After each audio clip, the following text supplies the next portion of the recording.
Hi hello welcome back my YouTube channel. ಇವತ್ತಿನ ಲಾಗು top stitch ಮಾಡೋಣ ಅಂತ ಮಾಡ್ತಾಯಿದ್ದೀನಿ. ಜೀಡಿಯೋದಲ್ಲಿ ತಂದಿದ್ನೆಲ್ಲ ಸ್ವಲ್ಪ ಲೂಸ್ ಆಗಿತ್ತು, ಮೀಡಿಯಮ್ ಸೈಜ್ ತರಬೇಕಿತ್ತು. ಎಲ್ ಸೈಜ್ ತಂದ್ಬಿಟ್ಟೆ, ದೊಡ್ಡ ಸೈಜ್ ಆಗೋಯ್ತು. ಸ್ಟಿಚ್ ಮಾಡುವ ಯಾವ ಥರ ಮಾಡೋದು ಅಂತ ತೋರಿಸ್ತೀನಿ ನೋಡಿ.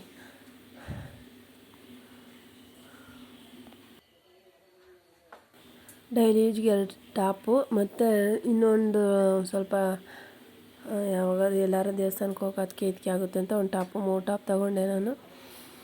ಚೆನ್ನಾಗಿತ್ತು ಟಾಪ್ಗಳು ಕ್ವಾಲಿಟಿ. ಅದು ಆಫರ್ ಬಿಟ್ಟಿದ್ದು 2 ಟಾಪ್ಗೆ 600 ಅಂತ. ಅದು ಜೀಡಿಯೋದಲ್ಲಿ ಅಷ್ಟೊಂದು ಕಡಿಮೆ, ಲಾಸ್ಟ್ ಅದು ಕಡಿಮೆ ಅಂದರೆ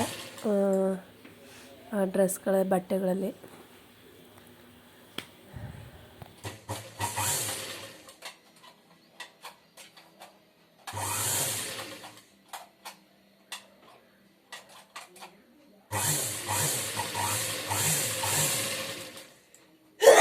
ಶಿವಪ್ಪ,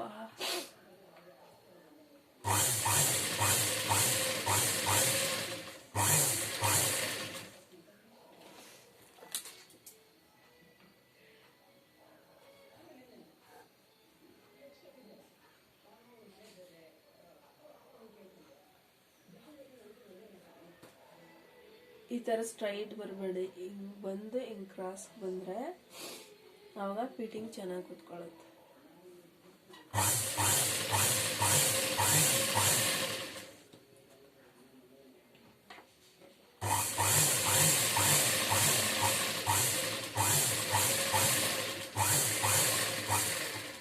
ಒಂದೇ ಸಮ ದಪ್ಪಗಿರೋರಿಗೆ ಸ್ಟ್ರೈಟ್ ಹಾಕ್ಬಿಡಿ. ಅಕಸ್ಮಾತ್ ಸೊಂಟದ ಹತ್ರ ಏನಾದ್ರು ಫಿಟ್ಟಿಂಗ್ ಸಣ್ಣಕ್ಕಿರೋರಿಗೆ ಫಿಟ್ಟಿಂಗ್ ಹಿಡಿಬೇಕು ಅಂದರೆ ಸ್ವಲ್ಪ ಕ್ರಾಸ್ ಬರಬೇಕು.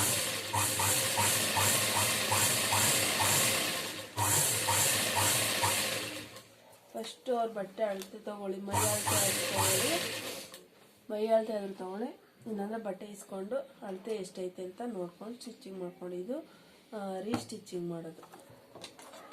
ಇವಾಗ ನಾವು ಬೇರೆ ಕಡೆಯಿಂದ ತೊಗೊಬಂದಾಗ ಲೂಸ್ ಇರುತ್ತಲ್ವಾ, ಡ್ರೆಸ್ಸು ಲೂಸ್ ಇರುತ್ತೆ, ತುಂಬ ಅರ್ಧ ಇಂಚು 1 ಇಂಚು ಆ ಥರ ಎಕ್ಸ್ಟ್ರಾ ಲೂಸ್ ಇರುತ್ತೆ. ಅದು ಸ್ಟಿಚ್ ಮಾಡಿ ಕೊಟ್ಟಾಗ ಅವ್ರ ಬಟ್ಟೆ ಇಸ್ಕೊಂಡು ಅಳತೆ ಮಾಡಿಕೊಂಡು ಅವ್ರ ಬಟ್ಟೆ ಎಷ್ಟೈತೆ ಅಷ್ಟು ಸ್ಟಿಚ್ ಮಾಡಬೇಡಿ. ಅದಕ್ಕಿಂತ ಅರ್ಧ ಇಂಚು ಲೂಸ್ ಬಿಟ್ಟು ಸ್ಟಿಚ್ ಹಾಕಿದ್ರೆ ಪರ್ಫೆಕ್ಟಾಗಿರುತ್ತೆ.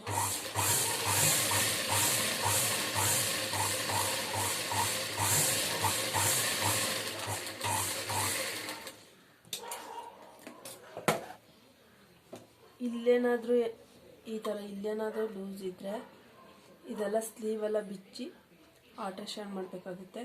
ಅವರು ಕರೆಕ್ಟಾಗಿದೆ, ಬರೀ ಸೈಡ್ ಮಾತ್ರ ಲೂಸ್ ಇದೆ, ಸ್ಟಿಚ್ ಹಾಕ್ಕೊಡಿ ಅಂದರೆ ಇಲ್ಲಿ ಸ್ಟಿಚ್ ಹಾಕ್ಕೊಡಿ.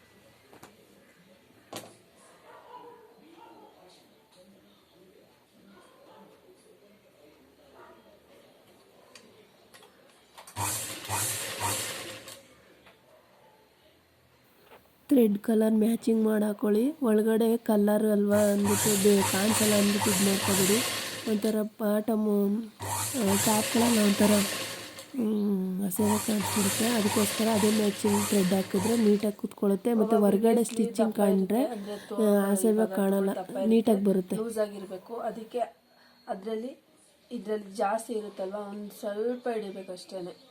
ಅವರು ಅಳತೆ ಬ್ಲೌಸ್ ಅಳತೆ ಡ್ರೆಸ್ ಎಷ್ಟೈತೆ ಅದಕ್ಕಿಂತ ಒಂದು 1/4 ಇಂಚ್ ಎಕ್ಸ್ಟ್ರಾ ಬಿಟ್ಟು ಸ್ಟಿಚ್ ಮಾಡ್ಕೊಡ್ಬೇಕಾಗುತ್ತೆ. ಇದರಲ್ಲೂ ಅಷ್ಟೇ, ಇದು 1/4 ಇಂಚ್ ಆದರೆ ಇದು ಅರ್ಧ ಇಂಚ್ ಬಿಡಬೇಕಾಗುತ್ತೆ.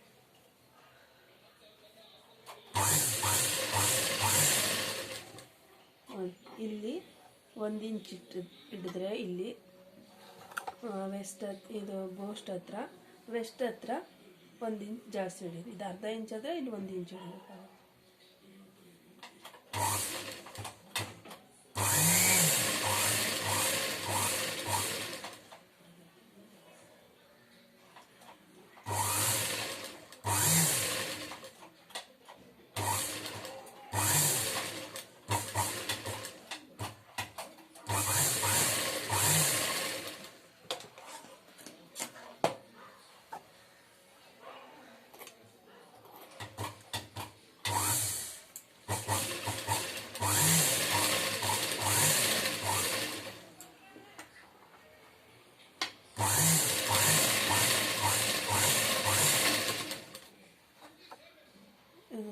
ಖಾಲಿ ಆಯಿತು, ದಾರ ಸುತ್ಕೋಬೇಕು.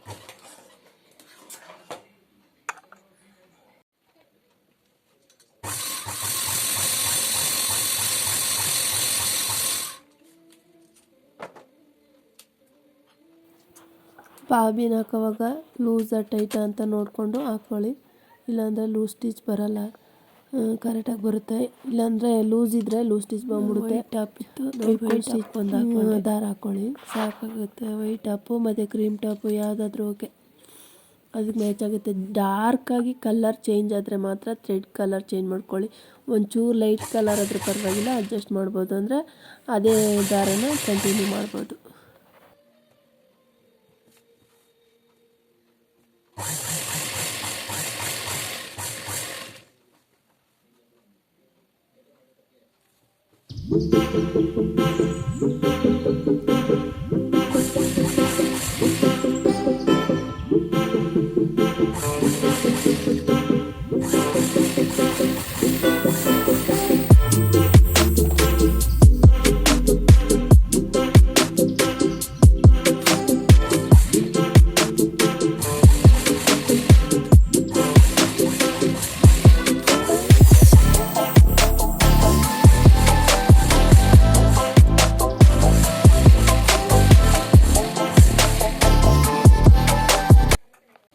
ನೋಡಿ, ಈ ಥರ ಬೊಪ್ಪು ಇಷ್ಟು ದೊಡ್ಡದಾಗಿರುತ್ತೆ ಅಗ್ಲಾಗೆ.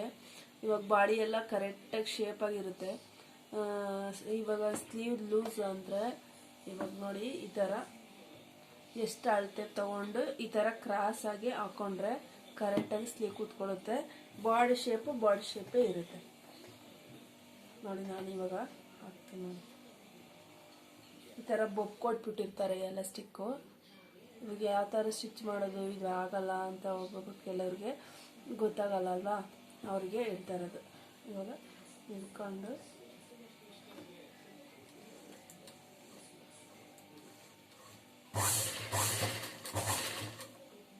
ಇವಾಗ ಹೊಸ್ದಾಗಿ ಕಲಿತಾ ಇರೋರು ಹಿಂಗೆ ಇದೇ ಥರ ರೀಸ್ಟಿಚ್ ಮಾಡಿ ಬೇರೆ ಬೇರೆ ಬಟ್ಟೆಗಳನ್ನ ಟ್ರೈನಿಂಗ್ ತೊಗೋಬೋದು. ಹೊಸ್ದಾಗೆಲ್ಲ ಸ್ಟಿಚ್ ಮಾಡೋರಿಗೆ ತುಂಬಾ ಟ್ರೈನಿಂಗ್ ಆಗುತ್ತೆ ಇದು. ಸ್ಟಿಚ್ ಮಾಡಿ ಅಂದರೆ ಇವಾಗ ಸ್ಟಿಚ್ ನೇರಾಗಿ ಬರಲ್ಲ, ಒಬ್ಬೊಬ್ರಿಗೆ ವಾರ್ಕರೇ ಬಂದ್ಬಿಡುತ್ತೆ. ಅದಕ್ಕೋಸ್ಕರ ನೇರ ಸ್ಟಿಚ್ ಬರಬೇಕು ಅಂದರೆ ಈ ಥರ ಬೇರೆ ಬೇರೆ ಬಟ್ಟೆಗಳು ರೀಸ್ಟಿಚ್ ಮಾಡೋರ ಹತ್ರ ಈಸ್ಕೊಂಡು ಕರೆಕ್ಟಾಗಿ ರೀಸ್ಟಿಚ್ ಮಾಡಿಕೊಟ್ರೆ ಆವಾಗ ನಮಗೂ ಹೆಲ್ಪ್ ಆಗುತ್ತೆ. ನೋಡಿ, ಇವಾಗ ಇಷ್ಟೊಂದು ಅಗಲ ಐತೆ, ಈ ಅಪ್ಪ ಲೂಸು ಅಂತ ಅನ್ನೋರಿಗೆ ಏನು ಮಾಡಬೇಕು, ಇಲ್ಲಿ ಕ್ರಾಸ್ ಮಾಡಿ ಮತ್ತೆ ಸ್ಟ್ರೈಟ್ ಹಾಕೋಬೇಕು. ನೋಡಿ, ಅಂದರೆ ಇಷ್ಟ ಆಗದೆ ಇರೋದು ಮಾತ್ರ ಹೇಳ್ತಾ ಇರೋದು. ಒಬ್ಬೊಬ್ರಿಗೆ ಇದೇ ಥರ ಜಾಸ್ತಿ ಫ್ಯಾಷನ್ ಇಷ್ಟಪಡೋರು ಇದೇ ಥರ ಇಷ್ಟಪಡ್ತಾರೆ.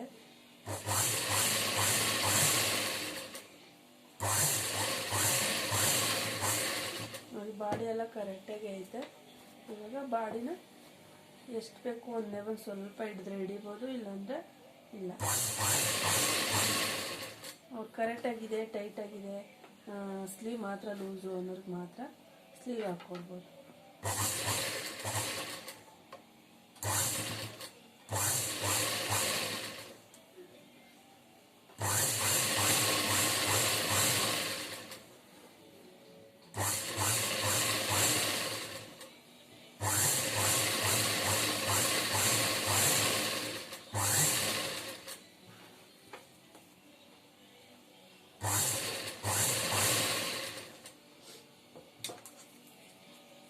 ಯಾವುದೇ ರೀಸ್ಟಿಚ್ ಮಾಡಬೇಕಂದ್ರೆ ಅಳತೆ ಬೇಕೇ ಬೇಕು. ಅವ್ರದ್ದು ಹಳೆ ಡ್ರೆಸ್ ಇರುತ್ತಲ್ವಾ, ಇವಾಗ ಹೊಸ ಡ್ರೆಸ್ ರೀಸ್ಟಿಚ್ ಮಾಡೋಕ್ಕೆ ತಂದುಕೊಡ್ತಾರೆ.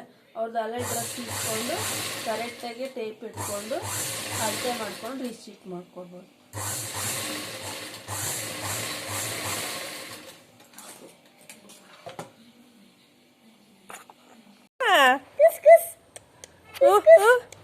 ಮಾಡಿ ನಮಸ್ಕಾರ ಮಾಡು, ಹೆಂಗ್ ಮಾಡ್ತೀವಿ ಮಾಡು ನಮಸ್ಕಾರ ಮಾಡು.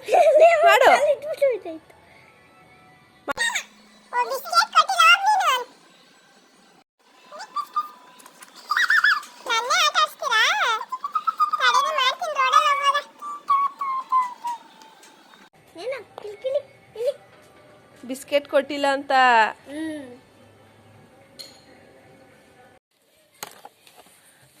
ಹ್ಯಾಪಿ ಬರ್ಡೇ ನಾಳೆ. ನಾಳೆ ಹ್ಯಾಪಿ ಬರ್ಡೇ ಅಂದರೆ ಥ್ಯಾಂಕ್ ಯು ಅಂತೆ. ಇವತ್ತು 12 o'clockಗೆ ಬೆಳಗ್ಗೆ, ಆಯಿತಾ? ಹ್ಯಾಪಿ ಬರ್ಡೇ ನಿಂದು. ಗೊತ್ತು. ಹೌದಾ? ನೀನು ಬೇಗ ಎದ್ದೇಳಬೇಕು ಬೆಳಗ್ಗೆಗೆ.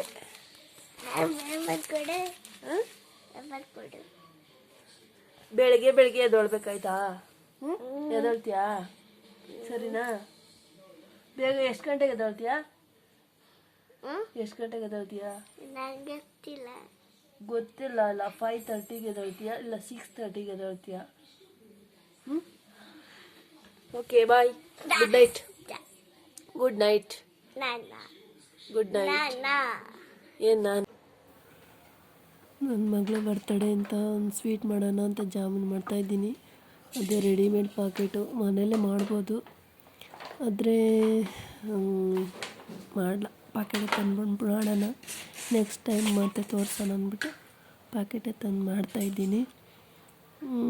ಅದಕ್ಕೆ ಆ ಪ್ಯಾಕೆಟ್ಗೆ ಸ್ವಲ್ಪ ಚಿಟಿಕೆ ಉಪ್ಪು ಹಾಕ್ಕೊಂಡೆ, ಮತ್ತು ಮೊಸರಿತ್ತು, ಹಾಲಾರು ಹಾಕ್ಕೋಬೋದು, ಮೊಸರಾರು ಹಾಕ್ಕೋಬೋದು. ಸ್ವಲ್ಪ ಮೊಸರನ್ನ ಮಜ್ಜಿಗೆ ಮಾಡಿಬಿಟ್ಟು ಸ್ವಲ್ಪ ಅದೊಂದು ಸ್ವಲ್ಪ ಹಾಕ್ಕೊಂಡು ನೀರು ಮಿಕ್ಸ್ ಮಾಡ್ಕೊಂಡು ಕಲಿಸ್ದೆ ಜಾಮೂನ. ಅದು ಕಲಸಿ ಇಟ್ಬಿಟ್ಟು ಸೈಡಿಗೆ ಸಕ್ಕರೆ ಪಾಕ ಮಾಡ್ಕೊಳ್ಳೋಣ ಅರ್ಧ ಗಂಟೆ ಅಂದ್ಬಿಟ್ಟು.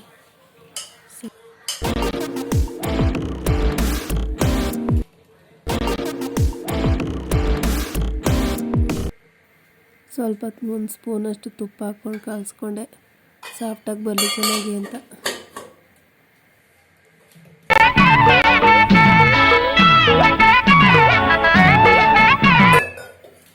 ಅದ್ರ ಜೊತೆಗೆ ಒಂದು 3/4 ಲೋಟ ನೀರು ಹಾಕ್ಕೊಂಡು ಕಲಿಸ್ಕೊಳ್ಳಿ, ಸಾಕಾಗುತ್ತೆ. 2 ಸ್ಪೂನು ಮಜ್ಜಿಗೆ, 3/4 ಲೋಟ ನೀರು, ಒಂದು ಚಿಟಿಕೆ ಉಪ್ಪು, 1 ಸ್ಪೂನ್ ತುಪ್ಪ, ಇಷ್ಟು ಹಾಕಿ ಕಲಿಸ್ಕೊಳ್ಳಿ. ಸಾಫ್ಟಾಗಿ ಚೆನ್ನಾಗಿ ಬರ್ತವೆ ಜಾಮೂನ್ ಪ್ಯಾಕೆಟ್ ತಂದರೂ ಅಷ್ಟೇ. ಮನೇಲಿ ಜಾಸ್ತಿ ಎಷ್ಟು ಯೂಸ್ ಮಾಡ್ತೀವೋ ಅಷ್ಟು ಅದು ಬೇರೆ ತೋರಿಸ್ತೀನಿ. ಇವಾಗ ಪ್ಯಾಕೆಟ್ ಮಾತ್ರ ತೋರಿಸ್ತಾ ಇದ್ದೀನಿ ನೋಡಿ, ಸಾಕಾಗುತ್ತೆ. ಸರಿಯಾಗಿ ಕ್ಯಾಪ್ಚರ್ ಆಗಿಲ್ಲ, ಸೈಡ್ಗೆ ಬಂದ್ಬಿಟ್ಟೈತೆ, ನಾನು ನೋಡ್ಕೊಳ್ಳಿಲ್ಲ.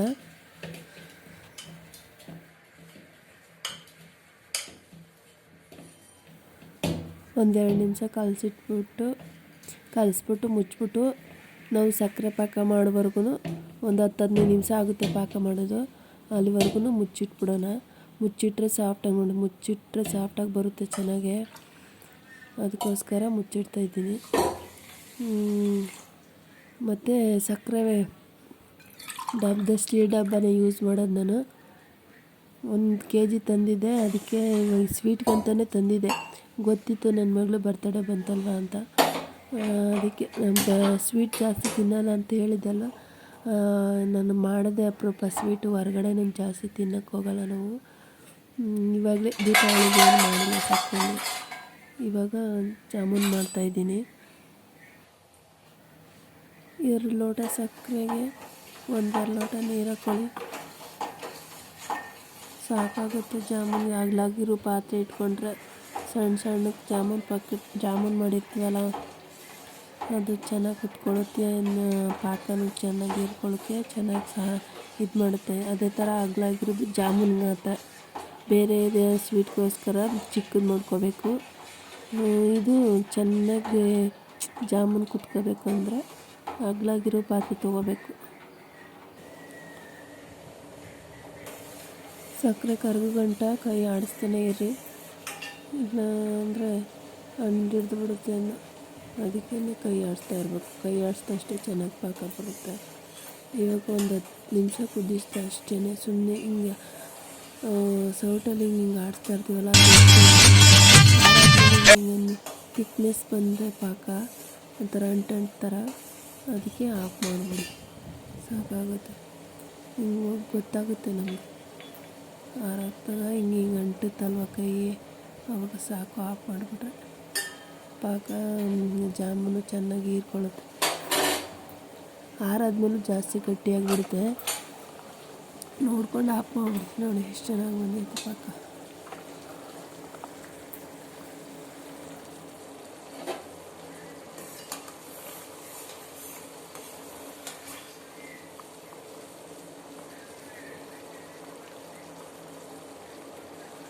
ಹಿಂಗೆ ಸೌಟಲ್ಲಿ ಎತ್ತಿ ನೋಡಿದ್ರೆ ನಿಧಾನಕ್ಕೆ ಒಂದು ತೊಟ್ಟಿಗ್ತದೆ.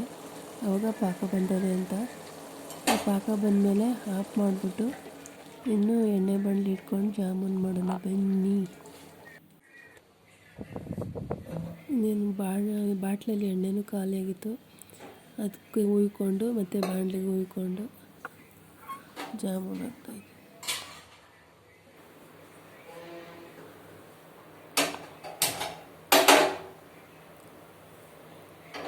ಎಣ್ಣೆನ ಮೀಡಿಯಮ್ ಫ್ಲೇಮಲ್ಲಿ ಕಾಯಿಸ್ಕೊಂಡು ಚೆನ್ನಾಗೆ, ನಮಗೆ ಸಣ್ಣ ಉಂಡೆ ಕಟ್ಕೊಂಡ್ರೆ ಅದು ಅಳ್ಳುತ್ತಲ್ವ ಜಾಮೂನು, ಒಂದು ಮೀಡಿಯಮಾಗೆ ಉಂಡೆ ಕಟ್ಕೊಳ್ಳಿ.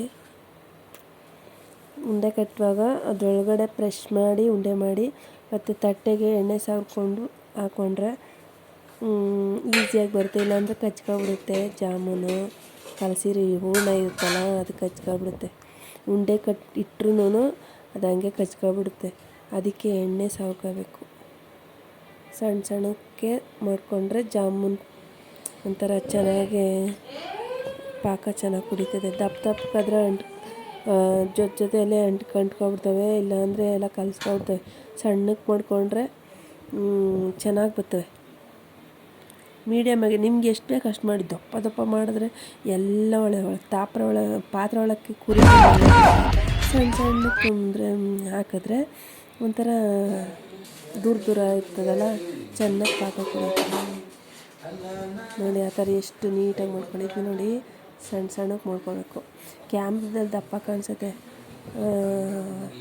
ನಾವು ಇವಾಗ ರಿಯಾಲಿಟಿ ನೋಡಿದ್ರೆ ಕರೆಕ್ಟಾಗಿ ಮೀಡಿಯಮಾಗಿ ಬಂದಿರುತ್ತೆ.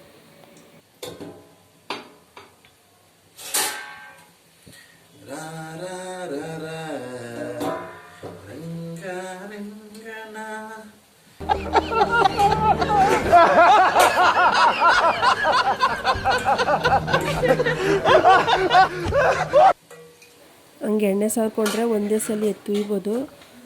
ನಾನು ಜಾಸ್ತಿ ಇದ್ವಲ್ಲ, ಎಷ್ಟು ಬೇಕು ಅಷ್ಟು ಹಾಕ್ಕೊಂಡು ಈ ಥರ ಕೈ ಆಡಿಸ್ತಾನೆ ಇರಬೇಕು. ಆವಾಗ ಎಲ್ಲ ಒಂದೇ ಸಮ ಚೆನ್ನಾಗಿ ಬೇಯುತ್ತೆ ಜಾಮೂನು. ಅದು ಸೌಟಲ್ಲಿ ಹಿಂಗೆ ಆಡಿಸ್ತಾನೆ ನೋಡಿ ಎಷ್ಟು ಕಲರಾಗಿ ಕಾಣಿಸ್ತೈತೆ. ಬ್ರೌನಿಶಿಯಾಗಿ, ರೆಡ್ ಅಲ್ಲ ಬ್ರೌನ್ ಅಲ್ಲ, ಸಖತ್ ಕಲ್ಲರ್ ನೋಡಿ ಎಷ್ಟು ಚೆನ್ನಾಗಿ ಕಾಣಿಸ್ತೈತೆ. ಇದೇ ಥರ ಮೀಡಿಯಮಾಗೆ ಬೇಯಿಸ್ಕೊಂಡು ಒಂದು ಸಲ ಎತ್ತಾಕೊಳ್ಳಿ. ಮತ್ತು ನೆಕ್ಸ್ಟ್ ಟೈಮ್ ಹಾಕ್ಕೊತೀವಲ್ಲ ಆವಾಗ ಇದು ಆರಿರುತ್ತಲ್ಲ ಆವಾಗ ಎತ್ತಾಕೊಳ್ಳೋಣ. ಸಣ್ಣಕ್ಕೆ ಇಟ್ಬಿಟ್ಟು ಎತ್ತಾಕೊಳ್ಳಿ, ಇಲ್ಲಾಂದರೆ ಕೈ ಮೇಲೆ ಎಣ್ಣೆ ಆಗಿಬಿಡುತ್ತೆ. ಅದು ಬೇರೆ ನೈಸಕ್ಕೈತಲ್ಲ ಎಗರೋಯ್ತವೆ. ಇಲ್ಲಾಂದರೆ ಜಾಲರಿ ಎತ್ಕೊಳ್ಳಿ, ಅವಾಗ ಒಂದೇ ಸಲ ಎತ್ಕೊಬೋದು. ನಾನು ಅದನ್ನೇ ಯೂಸ್ ಮಾಡಿದ್ನಲ್ವ, ಅದಕ್ಕೆ ಎತ್ಕೊಂಡೆ. ಸಡನ್ನಾಗಿ ನೆನಪಾಗಿಲ್ಲ, ಇದೇ ಜಾಲರಿ ಎತ್ಕೊಂಡೆ, ತೂತ್ ಜಾಲರಿ. ಅದಕ್ಕೆ ಚೆನ್ನಾಗಿ ಬಂತು ಜಾಮೂನು. ನಾನು ಅವಾಗ ಮಾಡ್ತಾಯಿದ್ದೆ, ಇತ್ತೀಚೆಗೆ ಮಾಡ್ತಾಯಿರಲಿಲ್ಲ. ನನ್ನ ಮಗನಿಗೆ ಸ್ವೀಟ್ ತಿಂದು ಹುಷಾರು ತಪ್ಪಿಬಿಟ್ಟಿದ್ದ, ಅದಕ್ಕೋಸ್ಕರ ಸ್ವೀಟ್ ಮಾಡೋದೇ ಬಿಟ್ಬಿಟ್ಟಿದ್ದೆ. ಇವಾಗಲೇ ಎಷ್ಟು ವರ್ಷ ಆಯಿತು ಜಾಮೂನ್ ಮಾಡಿ, ವರ್ಷಗಟ್ಲೆನೇ ಆಗೋಯ್ತು ಜಾಮೂನ್ ತಂದು ಮಾಡಿ ನಾನು. ಒಂದೇ ಸಲ ಹಂಗೆ ಉಳ್ಕೊಬೇಕು, ಆವಾಗ ಕಚ್ಚೋದಿಲ್ಲ, ಆವಾಗ ಬೇಗ ಆಗ್ಬಿಡುತ್ತೆ. ಹಿಂಗೆ ಕೈ ಹಾಕ್ಸಿದ್ರೆ ಸಾಕು, ಏನು ಕಲಿಸ್ಕೊಳ್ಳಲ್ಲ, ಏನಿಲ್ಲ. ಕರೆಕ್ಟಾಗಿ ಹೂಳಕ್ಕೆ ಚೆನ್ನಾಗಿ ಕಲಿಸ್ಕೊಳ್ಬೇಕಷ್ಟೆ, ಆವಾಗ ತಾನಾಗಿ ಜಾಮೂನು ಅದೇ ಆಯ್ತದೆ. ನಾವು ಹೇಳ್ಕೊಡೋದೇ ಬೇಡ, ಹಂಗೆ ತಿರುಗಿಸ್ತಾನೇ ಇರುತ್ತೆ. ಹಂಗೆ ತಿರುಗಿಸ್ತಾ ಇದ್ದಾಗ ಒಂದು ಸಲ ಬೇಯುತ್ತೆ. ಇನ್ನೊಂದು ಸಲ ಬೆಂದಿರೋ ಅದ್ರೊಳಗಡೆ ಹಾಕ್ಬಿಟ್ಟು ಎರಡು ಮಿಕ್ಸ್ ಮಾಡಿ ಇನ್ನೊಂದು 2 ಸೆಕೆಂಡು ತೆಗೆದುಕೊಂಡ್ರೆ ಚೆನ್ನಾಗಿ ಬರುತ್ತೆ.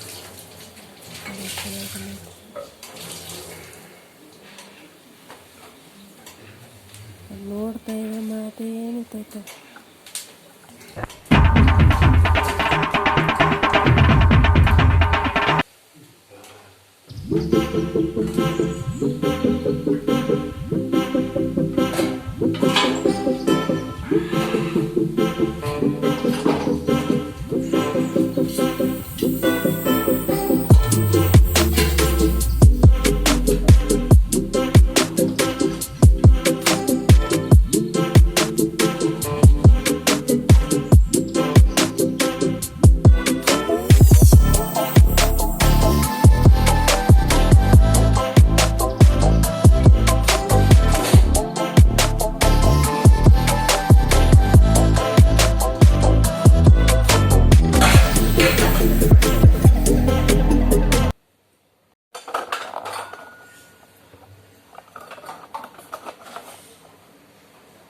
ನೋಡಿ ಗೈಸ್, ಪಾಕ ಆರೈತೆ,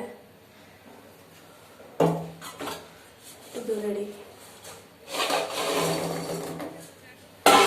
ಜಾಮೂನ್ ರೆಡಿ ಗೈಸ್. ಇದರ ತಿರುಗಿಬಿಟ್ರೆ ನೋಡಿ ಎಷ್ಟು ಬ್ಯೂಟಿಫುಲ್ ಕಾಣಿಸ್ತಾ ಇದೆ. ಇದಕ್ಕೆ ಏಲಕ್ಕಿ ಲವಂಗ ಚಚ್ಚಾಕ್ಬೇಕು ಗಮ್ಮನಿದೆ.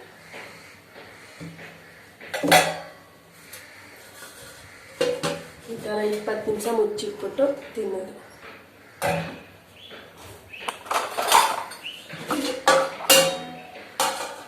ನೋಡಿ ಕಲರ್ಫುಲ್ ಕಾಣಿಸ್ತಲ್ಲ. ನೋಡಿ ಗೈಸ್, ಇವತ್ತು ದೀಪದ ರಂಗೋಲಿ ಬಿಟ್ಟಿದ್ದೀನಿ. ಸಖತ್ತಾಗಿ ಬಂತಲ್ವಾ? ಚೆನ್ನಾಗಿ ಬಂತು. ಈ ರಂಗೋಲಿ ಬಿಟ್ಟಿದೆ, ಇದು ಚೆನ್ನಾಗಿ ಬಂದಿತ್ತು.